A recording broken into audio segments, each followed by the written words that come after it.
痛いことが大嫌いなカナデシカの高井です。妊娠で薬に不安のある方に薬を使わない治療をしています。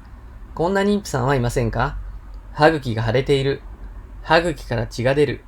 口臭が気になる。自分にも当てはまると思った人は、当院のホームページを検索してみると、新しい発見があると思います。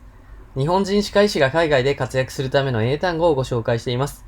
今日の英単語はこちらになります。また、スマホで簡単にできる無料診断ページを作りました。無料診断はこの動画の下の説明欄からご利用ください。